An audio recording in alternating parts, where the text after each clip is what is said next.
A good group. Last year was my first year here as the learning specialist, and it was great, and I'm so excited about this next year. So I'm going to introduce myself, introduce another lady that will be working within the Academic Success Center with us this year. I have about a 30-minute little piece here, but hopefully it won't take that long to get through the content here. So please, I love this smaller room. You guys just interact with me, ask me questions.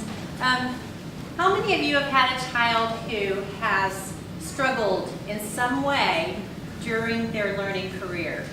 They've had some kind of bobble in them. Yes, so many of us. Some of our kids had a gap, like a curriculum fail, right? They just did not cover something, and here they are, and they need it, and you had to backtrack. How many of you have a child that has some type of diagnosis of some kind? They've had testing and they have some kind of diagnosis, yes. So I am excited to meet with all of you, even those who don't have diagnosis, who don't have a past of struggling, because my education and background is to maximize student performance no matter where they are. And I'll tell you a little bit more about that as we go through. My degree is a master's in exceptional student education, and I am a certified educational therapist, so I can work with stimulating whatever the deficit areas are therapeutically, right? And build those and repair those until the child is then able to function in a normal classroom without accommodations. It's very exciting work, cutting edge work, brain research, and it's just very, very motivating for me to work with kids who have the little glitches in how they think, and being able to identify those, come up with a strategy for treatment, a plan to address that, and actually build that up. So this is one thing I'm very passionate about. But my role here as learning specialist is a little bit different. My role as learning specialist is to support the teachers and the parents and in every way that I can. So if the teacher is struggling with behavior or a learning issue in the classroom, they can contact me through a little Google form, like a referral, and then I will come observe in the classroom. Maybe I will come talk to the teacher and say exactly what's going on, what are you seeing, show me some of their work. I will call parent on the phone, say, hey, let's get together. I want to see what's happening on your satellite day. Are you seeing the same things that the teacher is seeing? Is it a common thread? Is it something they've always had? Or is it something that's just popped up out of nowhere? Is this what could be going on? So we'll just dig a little. We'll investigate and see what's going on. And then to continue my support as the learning specialist, I will come up with a plan. I'll come up with a plan of intervention of some kind. It could be we're going to make some accommodations or changes in the classroom, put them in a different seat, give them some extra time, let them listen to their book audio instead of having to read it, or those types of normal accommodations. It could be that I'm going to bring the parent in and we'll have 4 weeks of little one-on-one, let me give you some tools to try at home, training sessions. Maybe even bring you with your child in, and I'll kind of work with them in front of you, and you can see how we might do some things differently that can help them succeed. I also do informal assessments. I'm just because of my 30 years in the education world, I'm pretty good at labeling a reading level just after listening to a child read for a few minutes and decode some words, helping figure out exactly what the weak areas are. And I am going to provide resources. Sometimes we refer children for testing, additional testing, to get a little more information. Other times I'm just going to go find somebody in the city who can provide exactly what you need and help you find those resources that you might need for your child. So those are my roles.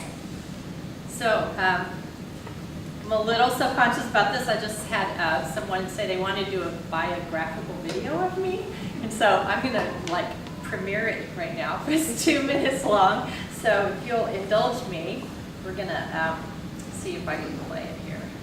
Go to another.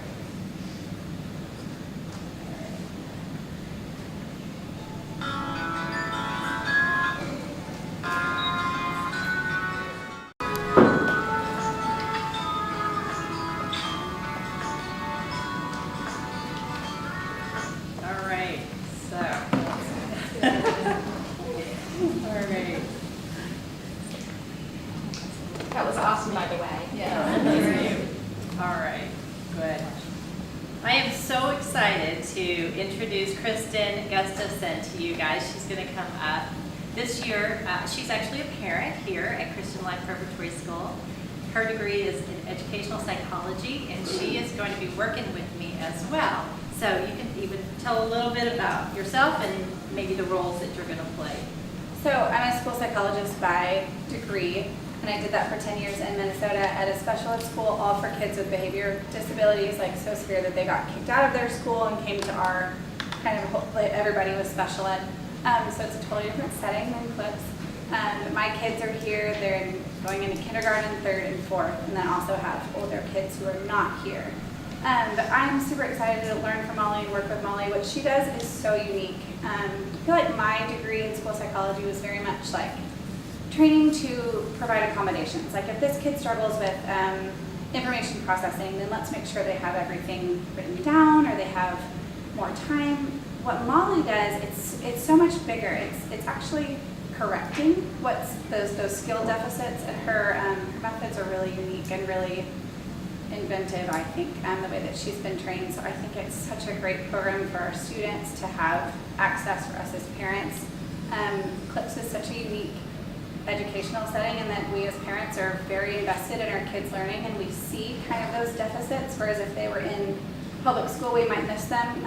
Our older boys, we adopted them a couple years ago, but they're 17 and 19, and there are so many skill deficits that were just swept under the rug, missed, accommodated for, that I think had they had access to this kind of a program could have fixed them, and now we're a little far past that in some ways.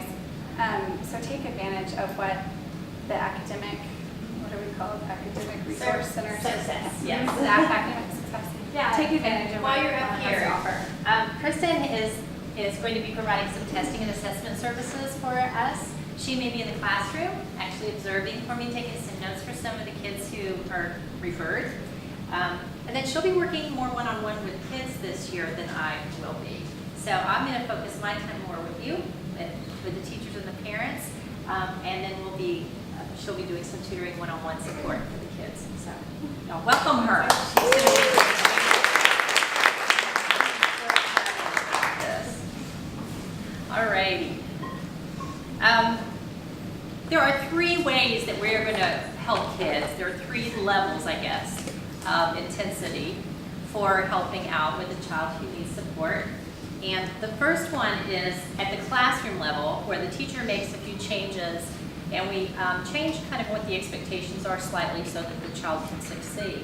That's the first thing we're going to do with most kids who are referred. The second stage is, if that's not really working very well, we're going to try to provide some type of small group intervention program. This year we're going to be supporting the younger kids with some reading pull-out programs where 4 to 6 kids will be getting intensive, systematic, explicit instruction. What we find at this school is the kids who've been here from the beginning don't tend to have these difficulties.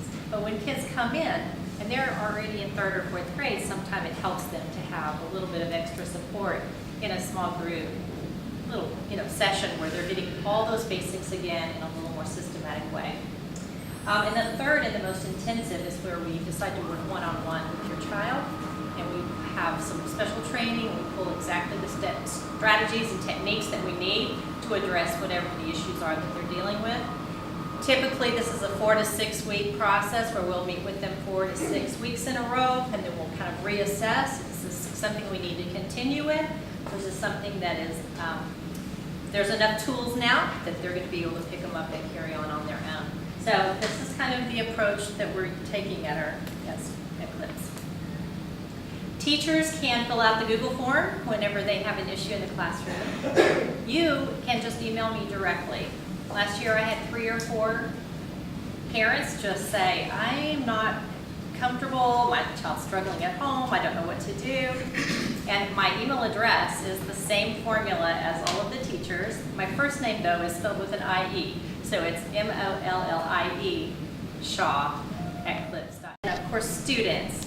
Now, I've told every student I've worked with last year, you can just come, call me, or email me, or find me in the hall, and tell me, I don't know what to say to my teacher, I don't know what to do with with my mom, if they're really having an issue, they can come and talk to me about it. And I'll probably just send them to you. I will say, here's what you need to say to your mom. Here's what you need to say to your teacher. Do you want me to come stand behind you while you do that? But I'm willing to support them in any way. So even if I've never met your student, you can tell them I'm around. I'm in 215 on Tuesdays and Thursdays, and I'm in the little storage closet in 270 at the top of the stairs on Mondays and Wednesdays. And they can come by and just say, can I talk to you? And I'm going to be available for them. I'll be on campus Monday through Thursday, 8 to 4. And I don't really have open office hours at this point in time. We'll see how this works this year. But I'm definitely going to be visible and in the halls and around. So I just want to bring it, again, I knew this was going to run short. I'm going to just bring this back to what are the priorities that I have in my heart for your student. And my number one top priority is their spiritual health and their spiritual well-being. Academics, in my view, is an amazing tool that God has given us to build our kids' character, to teach them to depend on the Lord, to train their minds to be critical thinkers, to take every thought captive, to be self-regulated in their emotions and behavior, and all of those great executive functions I'm going to talk to you about tomorrow. But academics isn't the goal, right? The grade isn't the goal. It is the whole child, the health of the whole child. So when your child comes in, the first thing I'm interested in is their mental, emotional, spiritual health. How are you doing? Are you fearful? You guys know if a child is anxious, it blocks their ability to process new information or new skills. They can't learn. So the first thing we need to address is their emotional, spiritual, and mental well-being. Are they believing lies? Are they telling themselves all kind of negative self-talk, looping in their brain all the time? And so in those cases, we're going to definitely get some, Dean of Character, Student Ministries, get Mr. Henry involved, get some pastoral support. We're going to make sure that they're in a good place to learn before we start just hammering on, their academic skills. Why don't you know how to do linear algebra yet, or whatever the academic goal is. Their physical well-being is very important to me. So if they are struggling physically, if they are having surgeries, or if they have just been sick all semester, we're going to take that into consideration when we're looking at their academics, because their physical health is more important than their grades, okay?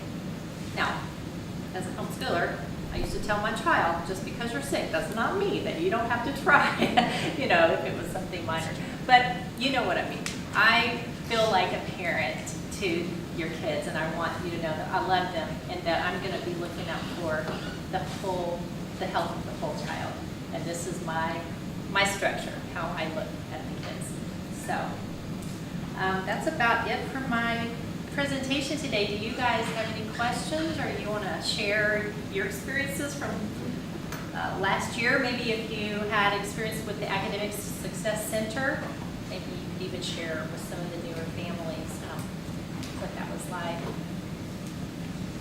I'm just going to share something briefly. And the fact that we started here so many years ago, and my youngest child did have learning differences, and the school really wasn't set up at that point to help people that had those kind of needs. And I just want to say what a wonderful school we have, that the Henrys have really worked so hard to serve families and to bring Mrs. Shaw on.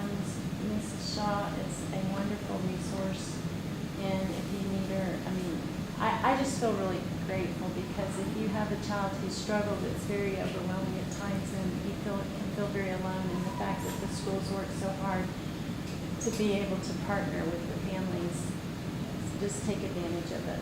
Could you all hear her? Thank you. I agree. School's wonderful.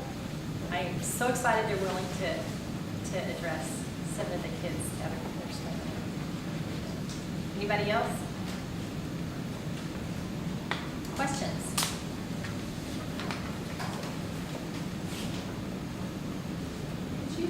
some of the things that we might see happening that we would want to lead to? Give us some examples. Yes, I will gear these toward the 7th through 12th graders too, because that's where you guys are. Last year we saw several students who unexpectedly and for no apparent reason just stopped doing their work. Didn't turn anything in. Just like one day, something shifted and the purpose was gone and they just no longer turned anything in for like 3 weeks. And the teachers were like, whoa, what happened to this great student? He was perfectly normal in every way. We don't have any idea what's going on. So that was interesting. You know, what is going on? So looking into family, looking into health, looking into all kinds of things to see what was happening. There were a couple of kids who did that. Senioritis was a big one last year. I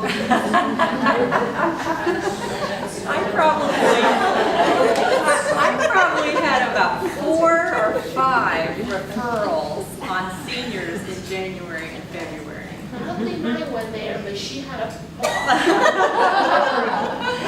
I mean, these teachers were like, they're going to fail and not graduate. What are we going to do? I mean, they just were joking around, clowning in class, just kind of ownership of the halls, you know, just swagger. And you could tell they were already accepted into college. It didn't matter anymore. They had a fun year last year. I had to say that. So we did the best we could. I'm not sure we made a huge progress with all of them, but I think maybe all but one passed, graduated, so maybe we helped a little bit with those 4. Yeah, that was a big one. We had a student who was struggling in math, and we were able to provide about 6 or 8 months of intervention, and he was able to then start passing his higher level math classes. So yeah, Ms. Price can share a little bit about that experience. It was really, I thought, very successful and very encouraging to see how great he did in that program. He had done credit recovery a little bit along a couple of summers trying to stay in close with that, and then he was successful. So after we did our intervention program. And what are some other typical things? You guys can help me. What are some other things you might want to refer to? Yes. I have a question. Last year, I had an 8th grader in algebra, and she was struggling. Yes. And she was embarrassed to come to school and let the school know she was Oh, yeah. So I hired an outside tutor, which I had to pay. Oh, yeah. Would y'all have been available to, to help with that or get her some help during the school? It's a great question. I only take individuals. Okay, so I'm hired for 12 hours a week. I'll just tell you that. I'm here and I just record all my hours every time I meet with parents, or every time I meet with teachers, or in the classroom. So that's what I reimburse for. They did want me to have a few more hours, but I also have a business, a private company called Trinity Harbor Education. So there were a number of families last year who we kind of went through the interventions that were available at the school, and they said, you know what, we would like more. Could we hire you privately? You know, but then I do charge for that. So I have a little team of tutors, you know, that work with me, that I train in my methods. But if you talk to Dr. Henry, we usually have 1, 2, 3, maybe 4 kids who are on that 4 to 6 week kind of trial intervention where I or Kristen will be working with them directly and at that 3rd level of intervention.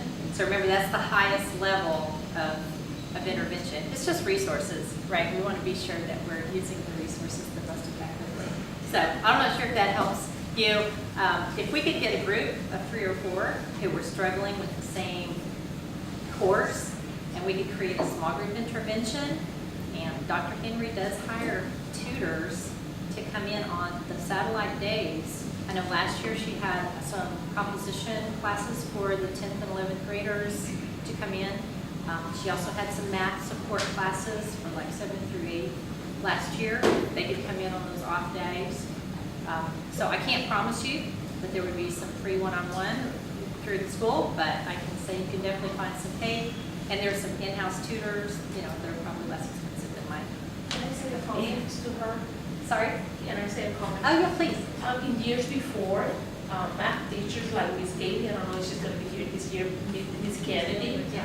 And they give tutors to the kids, you just have to contact them, check what Yes. hours they have, We where did too, and then gave it to us. Yeah. it means Kennedy and different, because my kids do it. So that's true. Some of the teachers will stay after school a couple of days a week and they'll let you know what days they're gonna hang out for an extra hour. And I do think it's pretty accepted practice once you're in high school that on Tuesdays and Thursdays, the math teachers are available. I mean, you can come in at the hours that they say. And also, Right. like you said, they started to do English and other subjects. And They so did last year. I just think the teachers are very available. Yeah, they try to be, Yeah. yes. And Dr. Henry does try to give them a little extra to come in on those days, like sub-pay or something, to have them come in and help. So the school's committed to trying to make sure you have several different avenues to get those kids supported. Yes. So this is our first year coming, and I know this age range is kind of prone to anxiety sometimes as far as just adolescence, and then you start thinking about applying to college and picking your major and everything. It's a lot of things you can be anxious about. Yes. So I'm just wondering, as far as approaching that kind of on a homeschool basis, are there ways to kind of keep the kids from getting too, I don't know, competitive, anxious between them, where we could, I mean, I know you're available, it sounds like, for that type of thing, but what's the school's kind of encouragement to not have that happen, even though it is kind of a rigorous expectation? Right.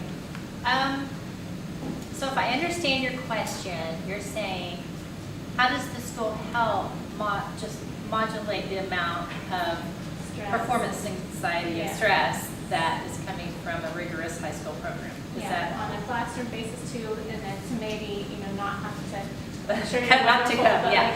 like, everybody will right. have to come to you. Well, I mean, my observation, I had 5 children who attended here.